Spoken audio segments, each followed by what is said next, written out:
Ferland Mendy s'est entraîné avec le groupe du Real Madrid jeudi afin de préparer le match contre Retafe ce week-end. Le latéral gauche français était absent et souffrait d'une blessure depuis fin mars.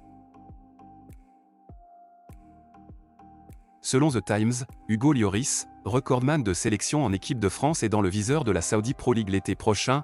Le gardien aurait même déjà reçu une offre gigantesque avec la promesse d'un salaire triplé par rapport à celui qu'il touche actuellement dans le nord de Londres. Il émarge actuellement à 114 000 € par semaine avec les Spurs, avec qui il est sous contrat jusqu'en 2024. Arsenal espère annoncer le nouveau contrat de Bukayo Saka avant la fin de la saison de Premier League, selon l'agence de presse PA. Les négociations durent depuis plusieurs mois entre les dirigeants des Gunners et l'entourage du joueur, mais cette fois les deux parties ont trouvé un accord et seuls quelques détails restent à régler avant une annonce espérée avant l'ouverture du prochain mercato. Auteur d'une belle saison sous les couleurs de l'OGC Nice, le défenseur central Jean-Claire Todibo risque de susciter de nombreux intérêts à l'occasion du prochain mercato d'été. D'après les informations du journaliste Fabrizio Romano, l'international français a été supervisé par Manchester United, Newcastle et Liverpool lors du match face à Rennes samedi dernier.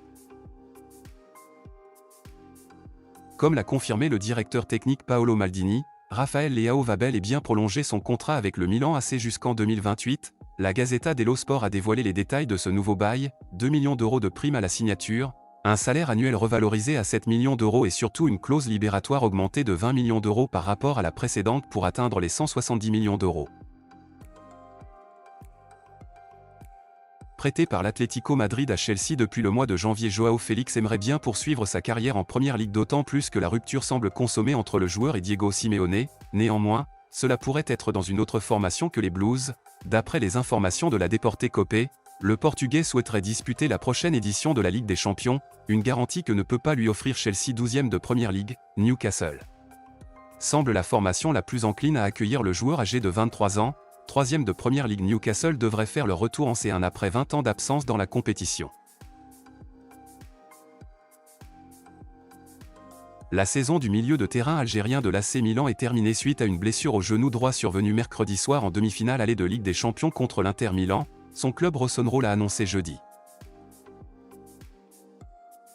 Le Real Madrid va recruter Jude Bellingham mais n'a pas fini ses emplettes en Bundesliga, à en croire les informations du journaliste allemand Philippe Kessler. Le club de la capitale espagnole souhaiterait recruter le milieu de terrain du Bayern Joshua Kimmich l'été prochain pour préparer le futur en vue des potentiels départs de Kroos et Modric. Les deux joueurs ont récemment prolongé jusqu'en 2024 mais devraient quitter le club en fin de contrat en raison de leur âge.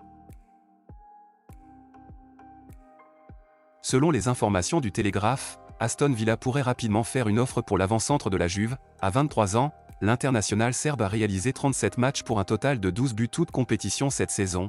Pas les meilleures statistiques pour le buteur qui a signé chez la vieille dame en janvier 2022 en provenance de la Fiorentina pour une somme aux alentours des 80 millions €.